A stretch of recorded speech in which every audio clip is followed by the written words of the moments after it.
Hello students नमस्कार समस्त को स्वागत digital Odisha classroom YouTube channel को सो स्टूडेंट्स आज आम तुम अष्टम श्रेणी चैप्टर नंबर 2 विहंग विप्लवर पार्ट 4 रे आम पहुंची जाइछु। पार्ट 1 पार्ट 2 एवं पार्ट 3 रे आमे विषयटी को बहुत सुंदर भाव में आलोचना करिथिलु एवं पार्ट 4 रे आज आमे एही विहंग विप्लव प्रसंग को आमे एही प्रसंग रे थिबा प्रश्नोत्तर गुडी को आलोचना करिबु। जो माने पार्ट 1 पार्ट 2 एवं पार्ट 3 को देखिनो प्रथमे जाई पार्ट 1 पार्ट 2 एवं पार्ट 3 टी देखो देले तुमको प्रश्नोत्तर टी को बुझिबारे सहज हबो। चलो एबे आमे प्रश्नोत्तर कार्यक्रम आरंभ करिबा। आमे प्रश्नोत्तर पाखरे पहुंची गलु। चलो एबे आमे प्रश्नोत्तर कार्यक्रम आरंभ करिबा। प्रथमे कोन देछि निम्नलिखित प्रश्नर उपयुक्त उत्तर पाखरे तारा चिन्ह बा स्टार मार्क दवा। चारटा ऑप्शन देछि ठीक ऑप्शन पाखरे हमें कोन करबो ना स्टार मार्क दवा। प्रथम प्रश्न कोन देछि मा हळदी बसंत मुंडरे काहे की चिंता माडी पडुछि कोन हबो आरो आंसर ना कोन हबो ना मा हळदी बसंत बसा तयारी करी पारु नथिबारु ता मुंडरे कोन होइछ ना चिंता माडी पडुछि। तो एडी कोन करबो समस्त स्टार मार्क दवा। बुझियला। एबे चलो 2 नंबर प्रश्न आलोचना करबा। 2 नंबर प्रश्न कोन देछि ना बुढा मांकड़ कहा बसार छाई माडे नाही कहा बसार छाई माडे नाही। हमें विषय पढला बेले आलोचना करथिले कार ना डामर काउर होउछि बसार छाई माडे नाही। तो समस्त कोन करबो ई डामर काउ सीधारे स्टार मार्क गुटिया दबो। चलो एबे हमें नेक्स्ट क्वेश्चन डिस्कस करबा। प्रश्न कोन देला निम्नलिखित चढ़ई मानक मध्य रे केउ चढ़ई गायक जातिर केउ चढ़ई हमर गायक जातिर ना कोन बनाई हळदी बसंत। बुझियला ना कि समस्त। एबे चलो 4 नंबर डिस्कस करबा। कोन देला पक्षी जातिर सभ्यता संस्कृति शिल्पी मानक द्वारा बंचिछि एक कथा किए कहिछि ना एही कथा किए कहिछि ना काउ कहिछि। बुझि परलो कि नै। 5 नंबर प्रश्न कोन देछि ना समग्र वसुधा हमर जन्मभूमि आमे काहाकू पर बोली भाबु नाहु पठित गल्प रे एकता किए कहिछि एही जो कथाटी किए कहिछि ना हळदी बसंत कहिछि। बुझि परलो कि नै समस्त। तापर 6 नंबर प्रश्न कोन देछि चढ़ई मानक मध्य रे केउ चढ़ई भलो लुकी करी कळी कजिया मेंटाई दिए को चढ़ई ना कजळपाती। बुझि परलो कि नै। एही सब हमें पार्ट 1 पार्ट 2 एवं पार्ट 3 रे बहुत सुंदर भाव रे आलोचना करथिलु। जो माने देखिनो जाय कि जल्दी जल्दी देखि दियो। चलो एबे हमें 7 नंबर प्रश्न डिस्कस करबा। 7 नंबर प्रश्न कोन देला हळदी बसंत पई राजा को दरबार रे किए उकिलाती करथिला ना काउ एही सब काउ सीधारे समस्त स्टार मार्क दबो। बुझियला कि नै समस्त। कोन देला प्रथमे राजांकर केउ राय सुनी चढ़ई माने आनंद रे बुबे उठिले को राय सुनी ना कोन बुढा माकड़ को कठिन दंड दिया जिवो एही राय सुनी कि प्रथमे कोन हला चढ़ई माने आनंद रे खुशी होयतले। चलो एबे हमें 9 नंबर आलोचना करिबा। 9 नंबर कोन देला ना राजा निजर राय बदलाई देबार कारण कोन जो राजा काहे की निजर राय को बदलाई देले काहे बदलाई देले ना लांच स्वरूप गुटिए पाचिला पणसर लुभ जुगु राजा निजर राय बदलाई देले। बुझि पारलो। जोंडी मु स्टार मार्क दउची समस्त सेडी स्टार मार्क मार दबो निज बही रे। बुझियला। देला ना केउथि पई चढ़ई माने आहुरी रागी जाई राजा मंत्री और राज कर्मचारी मानन को खुंपीबा को लागिले काहे की चढ़ई माने एमान को सब खुंपीबा को लागिले काहे ना बुढ़ा माकड़ भल्लुक महाराज को पणस खुसा खुआई देबार देखी एमाने आहुरी जोर से रागी जाई कि कोन गले खुशी कोन खुंपीबा को लागिले। बुझियला कि नै समस्ते जोंडी मु स्टार मार्क देछि ताकू देखि कि समस्ते जल्दी जल्दी स्टार मार्क कर दियो। एबे चलो हमें मिली मिसी जुड़ीबा विषय रे आलोचना करिबा। कोन हैछि ना कि वाक्य दिया हैछि एवं वाक्यर अर्थ मध्ये दिया हैछि हमें कोन करिबा एही अर्थ को कोनटा मिसुछि ताकू हमें कोन करिबा ना जुड़ीबा।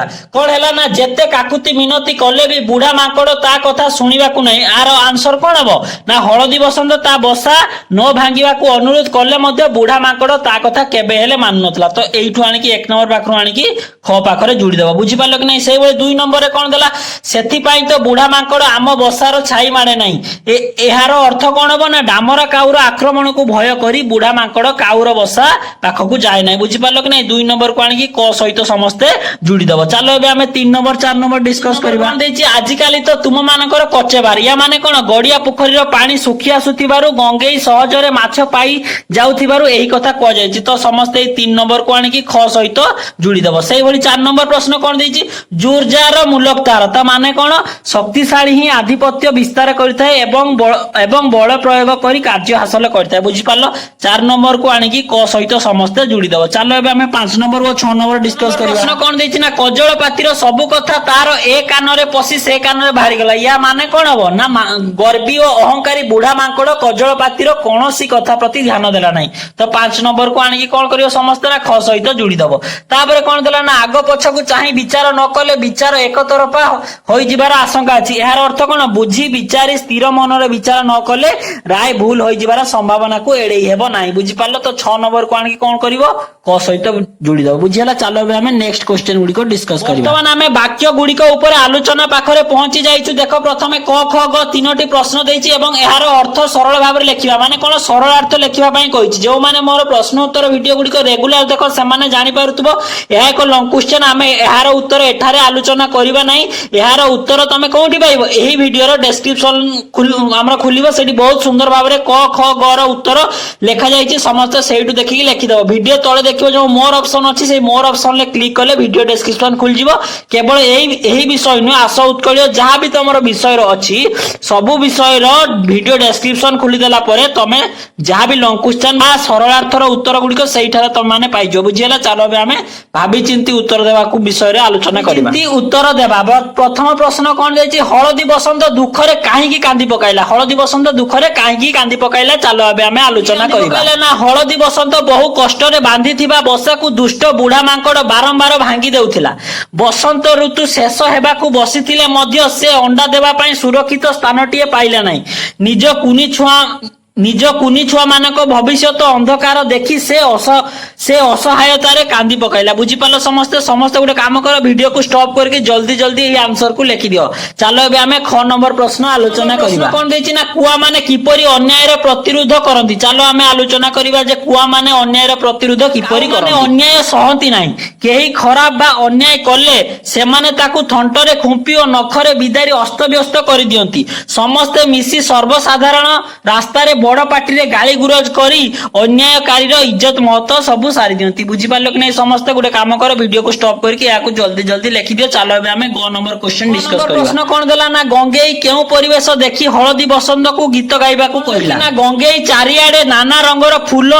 एते प्रकार मिठा कुली एवं सुंदर बहुथिबा पवनर मनोरम परिवेश देखिला एही मनमुग्धकर वातावरण रे हळदी बसंत को तार सही मन मताणिया कुळुरु कुळु स्वर रे गुटिए गीत गाइबा पई से अनुरोध कला बुझी पालो समस्ते चलो एबे हमें घ नंबर प्रश्न आलोचना करिबा प्रश्न कोन देछि ना विदेशी चढ़ई मानक प्रति बगर केउ धारणा थिला चलो आलोचना करिबा थिला ना विदेशी चढ़ई माने जन्मभूमि खरा वर्षा किंबा शीत सही पारंती नाही से माने केवल बसंत ऋतु रे दल दल होई आसी नाना ढंग देखांती एवं अन्य मानक आहार ऊपर भाग बसंती से मानकर जन्मभूमि प्रति सामान्य ममता नथाई बुझी पालो समस्ते वीडियो स्टॉप करके जल्दी जल्दी या को लिखि कोन देछि कजलपाती को चढ़ई माने भय और श्रद्धा करिवार कारण कोन चलो हमें आलोचना करिबा कजलपाती पक्षी समाज रे मध्यस्थतार काम करिबा सह भल लुकी करी कली कजिया मेंटाई थाए मात्र कथारे न मेंटिले से तार टाणुआ और मुनिया थंटरे गोरु गाई छेड़ी आदि पिठी को हाणी खंडिया कर दिए तार एही न्यायप्रियता और पराक्रम जुगु चढ़ई माने ताको श्रद्धा और भय करंती बुझी पारलो समस्ते चलो एबे हमें नेक्स्ट क्वेश्चन डिस्कस करबा प्रश्न होची कोन देला ना सही बन रे भालू को काहे की राजा करा जायतिला हमें माने जानिचु कोन सिंह जंगलर राजा किंतु से जंगल रे भालू को काहे की राजा कराइथिला चलो हमें आलोचना करिबा सही जंगल रे सिंह बाघ किंबा हाथी भली कोनोसी बड़ और शक्तिशाली पशु नथिले तेणु जंगल रो शासन व्यवस्था परिचालना करिबा पई अरण्य रो समस्त पशु पक्षी मिलिमिसी भालू को निजर राजा भाबे मनोनीत करिथिले बुझी पालो समस्त 6 नंबर प्रश्न कोन देछि प्रथमे राजांकर केउ राय सुनी पक्षी माने आनंद रे बोबेई उठिले काउर सत्य युक्ति और प्रमाण को हृदयंगम करी भालू राजा राय देइथिले जे बिना दोषरे बारंबार हलदी बसंतर बसा भांगुथिबारु बुढ़ा मांकड़ ही प्रकृत दोषी एवं ताकू कठिन दंड दियाजिवो राजांकर एही न्यायपूर्ण आदेश सुनी चढ़ई माने आनंद रे बुबेई उठिले बुझी पालो समस्ते केउथि पई राजा देइथिबा राय को पुणी थरे हमरो बदलाई देले जे राजा जो प्रथमे जो रायटी देइथिले काहे की पुणी थरे बदलाई देले चलो हमें आलोचना करिबा भालू राजा प्रथमे मांकड़ को दोषी कहिथिले मात्र से पछकू चाहिबा बेले सिंहासन पछरे मांकड़ देइथिबा एक विशाल पाचिला पणस लांच स्वरूप थुआ होइथिबा देखिले सेही पणस को देखि राजांकर मन बदली गला एवं से लांच लोभरे निज राय बदलाई देले बुझी पालो समस्ते सब पिला माने वीडियो को स्टॉप करके जल्दी जल्दी आर उत्तर टी लिखिनि प्रश्न कौन देछि ना घर चटिया राज दरबार समस्त खबर किपरि जानि पारुथला चलो आमे आलोचना करिबा किपरि जानि पारुथला ना घर चटिया पक्षीटी महाराजंक सिंहासन पछपट कांथर गुटिए कोणारे निजर बसा करी रहुथिला सेही बसारे रही से दरबारर समस्त कार्यकलाप को देखुथिला एवं एही परि भाबरे राज दरबारर समस्त गोपनीय खबर सहजरे जानि पारुथला बुझी पालो समझना एही गपरे कहार चरित्र तुमको बेसी भलो लागुछि कहार चरित्र तुमको बेसी भलो लागुछि चलो हमें आलोचना करिबा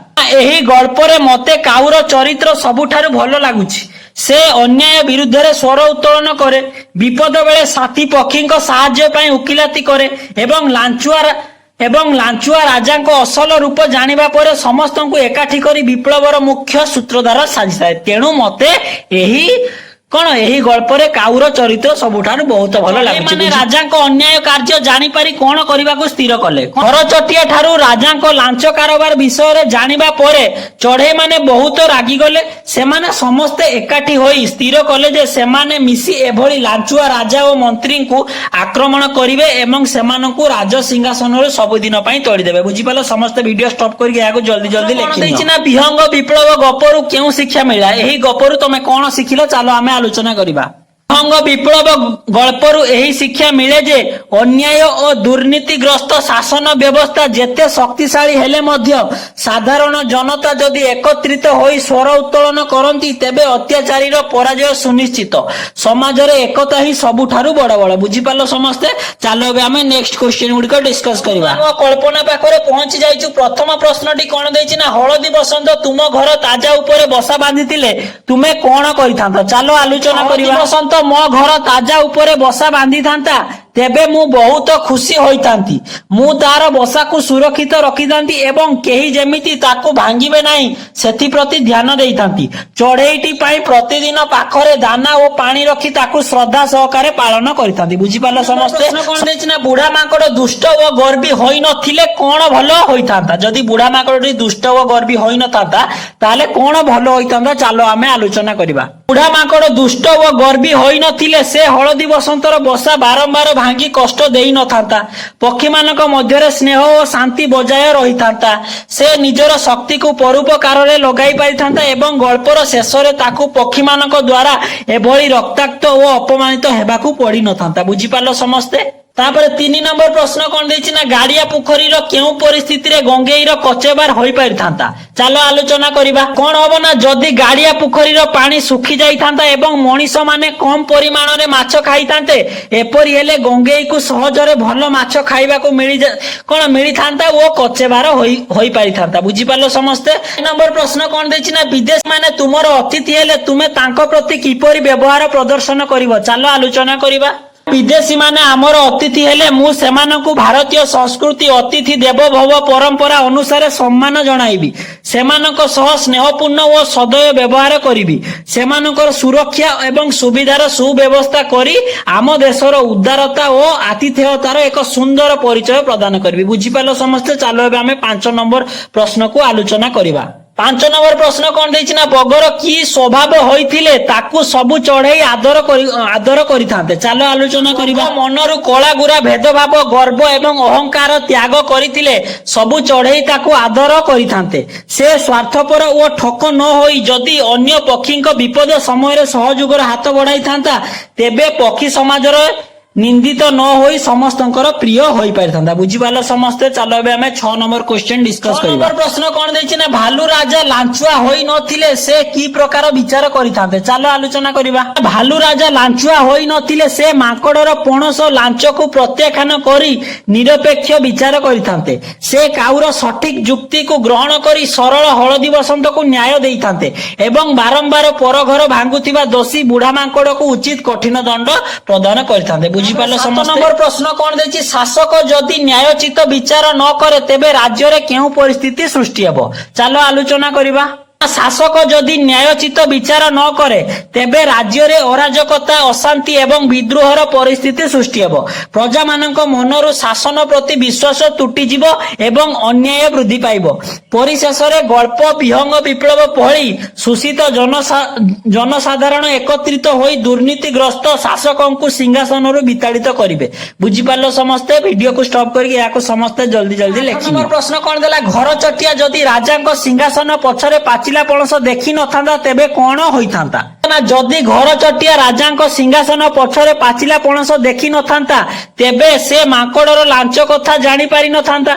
फଳରେ से काऊ और कजलपाती को एही गुप्त तथ्य देई पारि नथांता एवं पक्षी माने एकत्रित होई अन्याय विरुद्ध रे सेही ऐतिहासिक विहंग विप्लव करिवारे सफल होई नथांते। बुझी पालो समस्ते। प्रश्न कोन दैछि ना, विहंग विप्लव सफल हेबा परे वन मूलक रे शासन क्षेत्र रे केउ परिवर्तन आसीथिबो। विहंग विप्लव सफल हेबा परे वन मूलक रे ଦୁର୍ନୀତିଗ୍ରସ୍ତ ଓ ଲାଞ୍ଚୁଆ ଶାସନର ଅନ୍ତ ଘଟିଥିବ। ଶାସନ କ୍ଷେତ୍ରରେ ସ୍ୱେଚ୍ଛାଚାରିତା ବଦଳରେ ଗଣତାନ୍ତ୍ରିକ ମୂଲ୍ୟବୋଧ ଏବଂ ନ୍ୟାୟ ପ୍ରତିଷ୍ଠା ହୋଇଥିବ। ପକ୍ଷୀ ଓ ପଶୁମାନେ ଶୋଷଣରୁ ମୁକ୍ତ ହୋଇ ସ୍ୱାଧୀନ ଭାବେ ଏକତା ଓ ଶାନ୍ତିର ସହ ବନମୂଲକରେ ବସବାସ କରୁଥିବେ। ବୁଝିପାରିଲ ସମସ୍ତେ? ଏଇଠି ଭିଡିଓକୁ ଷ୍ଟପ୍ କରିକି ଏହାକୁ ଜଲ୍ଦି ଜଲ୍ଦି ଲେଖିବ। ଆମେ ଅଭିନୟ ପାଖରେ ପହଞ୍ଚି ଗଲୁ। କଣ ଦେଇଛି? ତଳେ ଦିଆଯାଇଥିବା ପରିସ୍ଥିତି ପାଇଁ ସାଙ୍ଗମାନଙ୍କ ସହ ଆଲୋଚନା କର।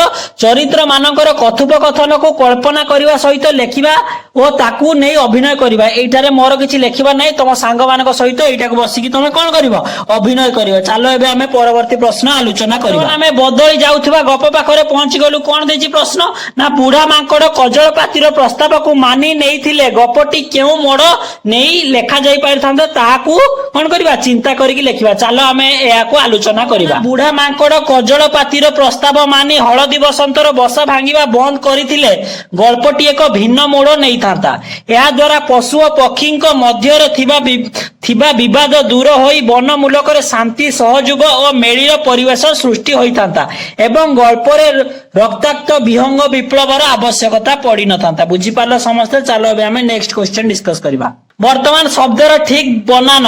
ବର୍ତ୍ତମାନ ଆମେ କଣ ହେଇଛି? ତିନୋଟି ବନାନ ଲେଖା ଯାଇଛି। ଠିକ ବନାନ ଚାଲିପଟେ ଆମେ କଣ କରିବା? ଗୋଲ ବୁଲେଇବା। ମୁଁ କଣ କରୁଛି? ପୂର୍ବରୁ ଲେଖି ଦେଇଛି, ତମେ କେବଳ ଦେଖିକି ଏହାକୁ ଲେଖିଦିଅ। ଯେପରି କଣ ଦେଇଛି? ଦୁରାବସ୍ଥା, ଦୂରବସ୍ଥା, ଦୂରବସ୍ଥା, ଏଇଟା ହବ ଠିକ।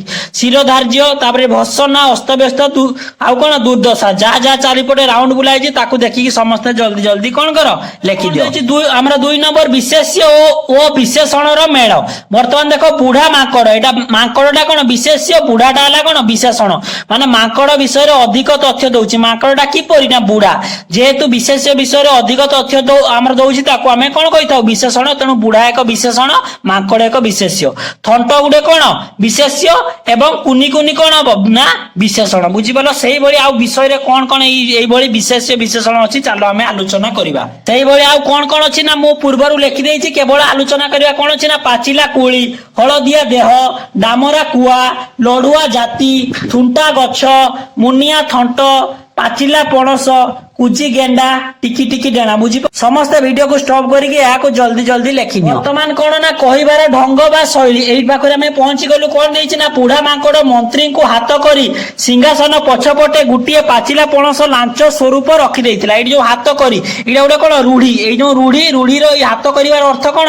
ନିଜ ପକ୍ଷକୁ ଆଣିବା। କଣ ଦେଇଛି? ଆଉ ନା କରିବା, ଚଳୁ କରିବା, ହାତ କରିବା, ତିଳକୁ ତାଳ କରିବା। ଏଇ ଯୋଉ ରୁଢି ଦିଆଯାଇଛି, ଏହି ରୁଢିର ଅର୍ଥ କଣ ଆମେ ଲେଖିବା ଏବଂ ତାକୁ କଣ ବ୍ୟବହାର କରି କଣ ସାଙ୍ଗମାନଙ୍କୁ ଶୁଣାଇବା। ବୁଝିପାରିଲ ସମସ୍ତେ? ଏହି ରୁଢିକୁ ବାକ୍ୟରେ ବ୍ୟବହାର କରିବା ଏବଂ ଏହି ରୁଢିର ଆମେ ଅର୍ଥ ଲେଖିବା। କଣ? ନା କରିବା। ଏଇ ସବୁର ଚାଲ ଆମେ ଆଲୋଚନା କରିବା। କଣ? ସୁନାମ ଅର୍ଜନ କରିବା। ଏହାକୁ ବାକ୍ୟରେ ବ୍ୟବହାର କଲେ କଣ ହବ? ନା କଣ ହବ? ନା ମ୍ୟାଟ୍ରିକ ପରୀକ୍ଷାରେ ଭଲ ନମ୍ବର ରଖି ରାମ ଆମ ଗାଁର ନାଁ କରିଛି। ତାପରେ କଣ ହେଲା? ନା ଚଳୁ କରିବା। ଚଳୁ କରିବା ମାନେ କଣ? ସବୁ କିଛି ଶେଷ କରିଦେବା। ତାର ବାକ୍ୟ ଗଠନ କଣ ହବ? ନା ଚୋର ମାନେ ଗତକାଲି ରାତିରେ ସୁଧାକର ବାବୁଙ୍କ ଘରୁ ସୁନା ଗହଣା ସବୁ ଚଳୁ କରିଦେଲେ। ତାପରେ କଣ ହେଲା? ନା ହାତ କରିବା। ହାତ କରିବାର ଅର୍ଥ କଣ? ନା ନିଜ ଆୟତ୍ତକୁ ନେବା। ତାର ବାକ୍ୟ ଗଠନ କଣ ହବ? ନା କିଛି ଅସାଧୁ ନେତା କେବଳ ଭୋଟ ପାଇଁ ଲୋକମାନଙ୍କୁ ହାତ କରିବାକୁ ଚେଷ୍ଟା କରନ୍ତି। ତାପରେ କଣ? ନା ତିଳକୁ ତାଳ କରିବା। ଏହାର ଅର୍ଥ କଣ? ନା ଛୋଟ କଥାକୁ ବଡ କରିବା। ଏହାର ବାକ୍ୟ ଗଠନ କଣ ହବ? ନା ସୁରେଶ ସବୁବେଳେ ନିଜ ସାଙ୍ଗମାନଙ୍କ ଆଗରେ ଛୋଟ ଛୋଟ କଥାକୁ ତିଳକୁ ତାଳ କରି କହିବାକୁ ଭଲ ପାଏ। ବୁଝିପାରିଲ ସମସ୍ତେ? ଭିଡିଓକୁ ଷ୍ଟପ୍ କରିକି ଜଲ୍ଦି ଜଲ୍ଦି ଏହାକୁ ସମସ୍ତେ ଲେଖିନିଅ। ଚାଲ ପରବର୍ତ୍ତୀ ପ୍ରଶ୍ନ ଆମେ ଆଲୋଚନା କରିବା। ପଶୁପକ୍ଷୀ। ଏହି ଗପରେ ବଣର କେତେକ ପଶୁପକ୍ଷୀ ମଣିଷ ଭଳି କଥାବାର୍ତ୍ତା କରିଛନ୍ତି।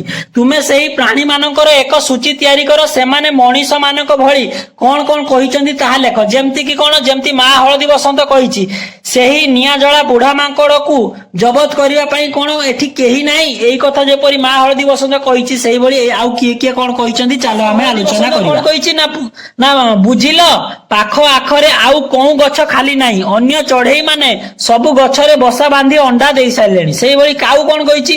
ଓ ଗଙ୍ଗେଇ ମହାରାଜ ପରା, ଆସିବା ହେଉ ଆସିବା ହେଉ। ସେଇଭଳି ଗଙ୍ଗେଇ କଣ କହିଛି? ନା ନାହିଁ ହୋ, ମଣିଷଙ୍କ ପେଟକୁ ତ ସବୁ ନିଅଣ୍ଟ ପଡିଲାଣି। ଗାଡିଆ ପୋଖରୀରେ ଆଜିକାଲି କୁଜି ଗେଣ୍ଡାଟିଏ ବି ମିଳିବା କଷ୍ଟକର। ସେଇଭଳି ବୁଢା ମାଙ୍କଡ କଣ କହିଛି? କିଏ ରେ ତୁ କଣ କହୁଛୁ? ଏଇଭଳିଆ ଆହୁରି ମଧ୍ୟ ତମେ ଚାହିଁଲେ ବିଷୟରୁ ଖୋଜିକି ତମେ ଲେଖିପାରିବ। ବର୍ତ୍ତମାନ ଭିଡିଓକୁ ଷ୍ଟପ୍ କରିକି ଏହାକୁ ଜଲ୍ଦି ଜଲ୍ଦି ସମସ୍ତେ ଲେଖିବା। ମାନେ ବର୍ତ୍ତମାନ ଆମେ କଣ? ନା ବାଦ ବିବାଦ ପାଖରେ ଆସି ପହଞ୍ଚି ଗଲୁ। କଣ ଲେଖା ହେଇଛି? ନା ଭାଲୁ ମହାରାଜଙ୍କର ଦ୍ୱିତୀୟ ରାୟ ଠିକ। ଶ୍ରେଣୀରେ ଥିବା ଅଧେ ପିଲା ଏହି ବାକ୍ୟଟିର ସପକ୍ଷରେ ତର୍କ କରିବେ, ଅବଶିଷ୍ଟ ପିଲା କଣ ବିପକ୍ଷରେ କହିବେ। ଏଟା କୌଣସି କିଛି ଲେଖିବାରେ ନାହିଁ, ଏଟା ତମ ସାରଙ୍କ ଉପସ୍ଥିତିରେ ଏଟା ଲେଖାଯିବ। ତ ଚାଲ ଏବେ ଆମେ ଗପ ରଚନା ବିଷୟରେ ଆଲୋଚନା କରିବା। ସେହି ନିଆଁ ଗିଳା ବୁଢା ମାଙ୍କଡକୁ ଜବତ କରିବା ପାଇଁ କଣ ଏଠି କେହି ନାହିଁ? ଏହାର ଅର୍ଥ କଣ? ଏଠାରେ ମା ହଳଦୀ ବସନ୍ତ କ୍ରୋଧରେ ଜର୍ଜରିତ ହୋଇ ତା ଅସୁବିଧାର ପ୍ରତିକାର ପାଇଁ ଚିନ୍ତା ବ୍ୟକ୍ତ କରିଛି। ଏହାପରେ ମାଙ୍କଡର ଅତ୍ୟାଚାରରୁ ରକ୍ଷା ପାଇବା ପାଇଁ ଉପାୟ ଖୋଜା ଯାଇଛି। ବୁଝିପାରିଲ? ଏହାର ଅର୍ଥ ଏହାକୁ ଲେଖା ହେଇଛି। ଏଇଭଳି କଣ କରିବା? ଦୁଇଟି ବାକ୍ୟ ଲେଖିକି ତାର ଅର୍ଥ ଆମେ ଏଇଭଳି ଭାବରେ ଲେଖିବା। ଚାଲ ଆମେ ତାହାକୁ ପ୍ରଥମେ ଡିସ୍କସ କରିବା। ବାକ୍ୟ ଲେଖିବା ପାଇଁ କୁହାଯାଇଥିଲା। ପ୍ରଥମେ ଆମେ ପ୍ରଥମ ବାକ୍ୟଟିକୁ ଆଲୋଚନା କରିବା, ତାପରେ ଦ୍ୱିତୀୟ ବାକ୍ୟକୁ ଆଲୋଚନା କରିବା। ପ୍ରଥମ ବାକ୍ୟଟି କଣ ନା, ଆମେ ହେଲୁ ଗାୟକ ଜାତି, ବସନ୍ତ ଋତୁରେ ଗୀତ ବୋଲିବା ଆମ କାମ। ଆମେ ତ ଆଉ ତୁମ ଭଳି ଲଢୁଆ ଜାତି ନୋହୁଁ। ଏହାର ଅର୍ଥ କଣ ହବ ନା, ଏଠାରେ ପୁରୁଷ ହଳଦୀ ବସନ୍ତ ବୁଢା ମାଙ୍କଡର ବାରମ୍ବାର ଅତ୍ୟାଚାରରେ ନିରୁପାୟ ଓ ଦୁଃଖିତ ହୋଇ କାଉ ଆଗରେ ନିଜର ଅସହାୟତା ପ୍ରକାଶ କରିଛି। ସେମାନେ ଶାନ୍ତିପ୍ରିୟ ପକ୍ଷୀ ହୋଇଥିବାରୁ ମାଙ୍କଡ ସହିତ ଲଢେଇ କରି ନ ପାରିବାର ଚିନ୍ତା ଓ ଏହାର ସମାଧାନ ପାଇଁ ଉପାୟ ଖୋଜୁଛନ୍ତି। ଚାଲ ଏବେ ଆମେ ଦ୍ୱିତୀୟ ବାକ୍ୟ ବିଷୟରେ ଆଲୋଚନା କରିବା। ବାକ୍ୟଟି କଣ ଦେଇଛି ନା, ତୁମେ ଅତି ସ୍ୱାର୍ଥପର, ଅସାମାଜିକ ଓ ଅହଂକାରୀ। ବିପଦ ବେଳେ ପଡୋଶୀ ମାନଙ୍କୁ ସାହାଯ୍ୟ କରିବା ଦୂରେ ଥାଉ, ଯିଏ ଏଭଳି ଅସହିଷ୍ଣୁ ଭାବ ଦେଖାଏ ସେ ଅତି କ୍ଷୁଦ୍ରମନା। ଏହାର ଅର୍ଥ କଣ ହବ ନା, ଏଠାରେ କାଉ ବଗର ସ୍ୱାର୍ଥପର କଥା ଶୁଣି କ୍ରୋଧରେ ଜର୍ଜରିତ ହୋଇ ପ୍ରତିବାଦ କରିଛି। ବିପଦ ସମୟରେ ହଳଦୀ ବସନ୍ତକୁ ସାହାଯ୍ୟ ନ କରି ବଗ ଯେଉଁ ଅହଙ୍କାର ଦେଖାଇଛି ତାର କଡା ସମାଲୋଚନା କରି କାଉ ଏଠାରେ ପକ୍ଷୀ ଜାତିର ଏକତା ଓ ସାହାଯ୍ୟର ଆବଶ୍ୟକତା ଉପରେ ଜୋର ଦେଇଛି। ବୁଝିପାରିଲ ସମସ୍ତେ? ବର୍ତ୍ତମାନ କଣ ହେଲା, ତମର ସିଲାବସ ରେ ଯାହା ବି କ୍ୱେଶ୍ଚନ ଅଛି ଏଇଠି କଣ ହେଲା, ସରିଗଲା। ଏହାପରେ କଣ ଅଛି ନା, ପାଠ ବହିର୍ଭୁକ୍ତ। ପାଠ ବହିର୍ଭୁକ୍ତ ମାନେ କିଛି ଏକ୍ସଟ୍ରା। ଚାଲ ଏବେ ଆମେ ତାକୁ ମଧ୍ୟ ଆଲୋଚନା କରିଦେବା। ମାନେ ପ୍ରଥମ ପ୍ରଶ୍ନଟି ପାଠ୍ୟ ବହିର୍ଭୂତରେ କଣ ଦେଇଛି ନା, ଆମ ବାସସ୍ଥାନର ଚତୁର୍ଦିଗରେ ବାସ କରୁଥିବା ପକ୍ଷୀ ମାନେ କିପରି ନିଜ ନିଜ ମଧ୍ୟରେ ସମ୍ପର୍କ ସ୍ଥାପନ କରି ଚଳନ୍ତି ସେ ସମ୍ବନ୍ଧରେ ଚାଲ ଆଲୋଚନା କରିବା। ଚାରି ପାଖରେ ଥିବା ପକ୍ଷୀ ମାନେ ନିଜର ଭିନ୍ନ ସ୍ୱର, ଗୀତ ଓ ସଂକେତ ମାଧ୍ୟମରେ ପରସ୍ପର ସହ ସମ୍ପର୍କ ରଖନ୍ତି। ବିପଦ ସମୟରେ ସେମାନେ ରାବି ସାରା ଅଞ୍ଚଳର ପକ୍ଷୀଙ୍କୁ ସତର୍କ କରାଇ ଏକାଠି ହୁଅନ୍ତି। ଖାଦ୍ୟ ଖୋଜିବା ଏବଂ ବସା ବାନ୍ଧିବାରେ ମଧ୍ୟ ସେମାନେ ପରସ୍ପରକୁ ସାହାଯ୍ୟ କରି ସାମାଜିକ ଏକତା ରକ୍ଷା କରନ୍ତି। ବୁଝିପାରିଲ ପ୍ରଥମ ପ୍ରଶ୍ନ? ଚାଲ ଏବେ ଆମେ ଖ ନମ୍ବର ପ୍ରଶ୍ନ ଆଲୋଚନା କରିବା। ନମ୍ବର ପ୍ରଶ୍ନ କଣ ଦେଇଛି ନା, ଯଦି ଶାସକ ଲୋଭର ବଶବର୍ତ୍ତୀ ହୋଇ ଏହିପରି ଏକତରଫା ବିଚାର କରନ୍ତି ତେବେ ତାର କିପରି ପ୍ରତିକାର କରିବ ସାଙ୍ଗମାନଙ୍କ ସହିତ ଆଲୋଚନା କର। ଯଦି କଣ ଦେଲା ନା, ଯଦି ଜଣେ ଶାସକ ଲୋଭରେ ପଡି ବା ଲାଞ୍ଚ ନେଇ ଏକତରଫା ବିଚାର କରେ ତ ତାର ପ୍ରତିକାର ତୁମେ କିପରି କରିପାରିବ, ଚାଲ ଆମେ ଆଲୋଚନା କରିବା। ଶାସକ ଲୋଭର ବଶବର୍ତ୍ତୀ ହୋଇ ଏକତରଫା ବିଚାର କରନ୍ତି ତେବେ ଜନସାଧାରଣ ଏକାଠି ହୋଇ ଏହାର ଦୃଢ ପ୍ରତିବାଦ କରିବା ଉଚିତ। ବାସ୍ତବ ଜୀବନରେ ଆନ୍ଦୋଳନ, ଆଇନଗତ ଲଢେଇ ଏବଂ ସାମାଜିକ ଗଣମାଧ୍ୟମ ମାଧ୍ୟମରେ ସ୍ୱର ଉତ୍ତୋଳନ କରି ସେ ଦୁର୍ନୀତିଗ୍ରସ୍ତ ଶାସକଙ୍କୁ ବଦଳାଇ ପାରିବ ଓ ପ୍ରକୃତ ନ୍ୟାୟ ମିଳିପାରିବ। ବୁଝିପାରିଲ ସମସ୍ତେ? ଭିଡିଓକୁ ଷ୍ଟପ୍ କରିକି ଜଲ୍ଦି ଜଲ୍ଦି ଏହାକୁ ସମସ୍ତେ ଲେଖିଦିଅ। ପ୍ରଶ୍ନ କଣ ଦେଇଛି ନା, ଆମ ସମାଜରେ ଘଟୁଥିବା ଅନ୍ୟାୟକୁ ବିରୋଧ କରିବା ପାଇଁ ତୁମ ଶକ୍ତି ଅନୁଯାୟୀ କଣ କରିପାରିବ ସାଙ୍ଗମାନଙ୍କ ସହ ଆଲୋଚନା କର। ଆମ ସମାଜର ଯେଉଁ ଅନ୍ୟାୟ ଅତ୍ୟାଚାର ଘଟୁଛି ତାକୁ ବିରୋଧ କରିବା ପାଇଁ ତୁମେ ପିଲା ହିସାବରେ କଣ କଣ କରିପାରିବ, ଚାଲ ଆମେ ଆଲୋଚନା କରିବା। ମୋ ସାମ୍ନାରେ କେହି ଜଣେ ସବଳ ବ୍ୟକ୍ତି କୌଣସି ଦୁର୍ବଳ ଲୋକ ଉପରେ ଅତ୍ୟାଚାର କରେ ତେବେ ମୁଁ ଚୁପ ନ ରହି ସେହି ସ୍ଥାନରେ ତୁରନ୍ତ ତାର ବିରୋଧ କରିବି। ଏହା ସହିତ ଗ୍ରାମର ମୁଖିଆ, ସାମାଜିକ ସଂଗଠନ କିମ୍ବା ପୁଲିସର ସାହାଯ୍ୟ ନେଇ ପୀଡିତଙ୍କୁ ନ୍ୟାୟ ପ୍ରଦାନ ପାଇଁ ଚେଷ୍ଟା କରିବି। ବୁଝିପାରିଲ ସମସ୍ତେ? ଚାଲ ଏବେ ଆମେ ନେକ୍ସଟ କ୍ୱେଶ୍ଚନ ସବୁ ଡିସ୍କସ କରିବା। ମାନଙ୍କର ବସା ପାଖରେ ପହଞ୍ଚି ଯାଇଛି, ଗୋଟେ ଟେବୁଲ ଦେଇଛି, ଚାଲ ଏବେ ଆମେ ସେଇ ଟେବୁଲ ବିଷୟରେ ଆଲୋଚନା କରିବା। ଟେବୁଲରେ କଣ କରିବ ନା, ଚଢେଇର ନାମ ଦେଇଛି, ସେ ଯୋଉ ବସା କେଉଁଥିରେ ତିଆରି ହୋଇଛି ସେ ବିଷୟରେ ଲେଖିବାକୁ ଦେଇଛି, ବସାରେ କଣ ସବୁ ଆମେ ଦେଖୁଛେ ସେ ବିଷୟରେ ଲେଖିବାକୁ ଦେଇଛି ଏବଂ ବସାଟି କେଉଁ ସ୍ଥାନରେ ଅଛି ସେ ବିଷୟରେ ଆମର କଣ ଲେଖିବାକୁ ଦେଇଛି। ମୁଁ ପୂର୍ବରୁ ଏହାକୁ ଲେଖିଦେଇଛି, ଚାଲ କେବଳ ଆମେ ଆଲୋଚନା କରିଦବା। ପ୍ରଥମେ କଣ ଲେଖିଛୁ, ଶୁଆ। ଶୁଆର ବସା କେଉଁଥିରେ ତିଆରି ହୋଇଛି ନା, ଗଛର ପ୍ରାକୃତିକ କୋଉଠି କରଡ। ତାପରେ ବସାରେ କଣ ସବୁ ଆମେ ଦେଖୁଛୁ, କରଡ ଭିତରେ କଣ ଅଛି ନା, ଶୁଖିଲା ପତ୍ର ଓ ଶୁଆର ଅଣ୍ଡା ମଧ୍ୟ ତା ମଧ୍ୟରେ ଅଛି। ଆଉ ବସାଟି କେଉଁ ସ୍ଥାନରେ ଅଛି ନା, ଗଛର କୋରଡ। ସେଇଭଳି ଘର ଚଟିଆ, ଘର ଚଟିଆର କଣ ହଉଛି, ଆମର ବସା କୋଉଥିରେ ତିଆରି ହୋଇଛି ନା, ଶୁଖିଲା ନଡା ଆଉ କାଠି। ତାପରେ କଣ, ବସା ଭିତରେ କଣ ଅଛି, ଛୋଟ ଗୋଲାକାର ବସା ଅଛି ଆଉ ସେଥିରେ କଣ ଅଛି, ଅଣ୍ଡା ଅଛି। ଆଉ ସେଟା ଏଇ ଯୋଉ ବସାଟି ଘର ଚଟିଆ କୋଉଠି ଦେଇଛି ନା, ଘରର ଭେଣ୍ଟିଲେଟର ବା କାନ୍ଥର ଫାଟ ମଧ୍ୟରେ ସେ ବସା ଦେଇଥାଏ। তিন নম্বরে কিଏ ନା ବାଇ ଚଢେଇ ବାଇ ଚଢେଇ ସେ ତା ବସା କୋଉଥିରେ ତିଆରି କରିଛି ନା ଶୁଖିଲା ଘାସ ବାଉଁଶ ପତ୍ର ଓ ସରୁ ନଡା ତାର ବସା କୋଉଠି ନା ଝୁଲନ୍ତା ଅବସ୍ଥାରେ ଆମେ ଦେଖୁଛୁ ଏବଂ ବସା ମଧ୍ୟରେ ଅଣ୍ଡା ଅଛି ଆଉ କୋଉଠି ଦେଇ ସେ ମୁଖ୍ୟତଃ ତାଳ ଗଛ ଡାଳରେ ଏଇ ବସା ଗୁଡିକୁ ଦେଇଥାଏ।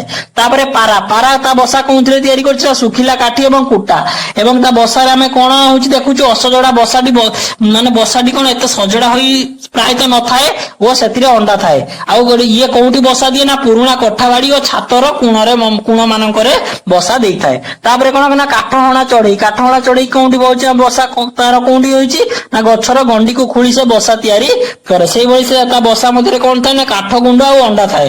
ଆଉ ସେ ତାର କୋଉ ସ୍ଥାନରେ ତାର ବସାଟି ଅଛି ନା ଗଛର ଗଣ୍ଡି ଭିତରେ। ସମସ୍ତେ ଭିଡିଓକୁ ଷ୍ଟପ୍ କରିକି ଜଲ୍ଦି ଜଲ୍ଦି ଏହାକୁ ଲେଖିଦିଅ। ଚଢେଇ ମାନଙ୍କର ସ୍ୱର ତମେ କଣ କରିବ ଚଢେଇ ମାନଙ୍କର ସ୍ୱରକୁ ସବୁ କଣ କରିବ ରେକର୍ଡ କରିବ ଏବଂ ତାକୁ ଶୁଣିବ। ଏଥିରେ ମୋର କିଛି ଲେଖିବାର ନାହିଁ।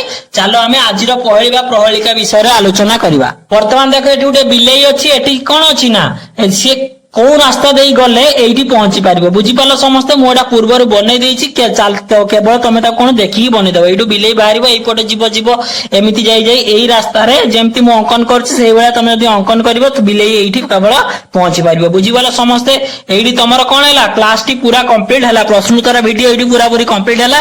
ଯଦି କ୍ଲାସଟି ଭଲ ଲାଗିଥିବ ସମସ୍ତେ କ୍ଲାସକୁ ଲାଇକ୍ କରିବ ଏବଂ ଚ୍ୟାନେଲକୁ କେତେବେଳେ କୋଉ କ୍ଲାସ ଅପଲୋଡ ହଉଛି ତାର ଯଦି ନୋଟିଫିକେସନ ପାଇବାକୁ ଚାହୁଁଛ ସମସ୍ତେ ଚ୍ୟାନେଲକୁ ସବସ୍କ୍ରାଇବ କର। ବୁଝିହେଲା ସମସ୍ତେ ଡିଜିଟାଲ ଓଡିଶା କ୍ଲାସରୁମ ୟୁଟ୍ୟୁବ ଚ୍ୟାନେଲକୁ ଭିଜିଟ କର। ଭିଜିଟ କଲା ପରେ ଦେଖିବ ଏଠି ଭିଡିଓ ପ୍ଲେଲିଷ୍ଟ ପୋଷ୍ଟ ସେକ୍ସନକୁ ଗଲା ପରେ କଣ ହବ ନା ତମେ ବଢିଆ ବଢିଆ ସୁନ୍ଦର ସୁନ୍ଦର ପ୍ରଶ୍ନ ଗୁଡିକ ସେଥିରେ ପାଇବ ତାକୁ ଆଟେମ୍ପ କର। ମୁଁ ପୁଣି ଥରେ ଜଣେଇ ଦଉଛି ସରଳାର୍ଥ ବା ଲଙ୍ଗ କ୍ୱେଶ୍ଚନର ଉତ୍ତର ଏଇ ଭିଡିଓର ଡେସ୍କ୍ରିପସନରେ ଅଛି। ଭିଡିଓ ତଳେ ଯୋଉ ମୋର ଅପସନ ଅଛି ତାକୁ କ୍ଲିକ କଲେ କଣ ହବ ନା ଭିଡିଓର ଡେସ୍କ୍ରିପସନ ଖୋଲିଯିବ। ତା ତଳେ ବହୁତ ସୁନ୍ଦର ଭାବରେ ଗୋଟିଏ ପ୍ରଶ୍ନ ତା ତଳେ ତାର ଉତ୍ତର ଏଇଭଳିଆ ସମସ୍ତ କ୍ଲାସର ସରଳାର୍ଥର ଉତ୍ତର ସେଇଠାରେ ପାଇବ। ଆଜିର କ୍ଲାସ ଏଇଠି ସମାପ୍ତ ହେଲା। ସମସ୍ତଙ୍କୁ ବହୁତ ବହୁତ ଧନ୍ୟବାଦ। Thank you.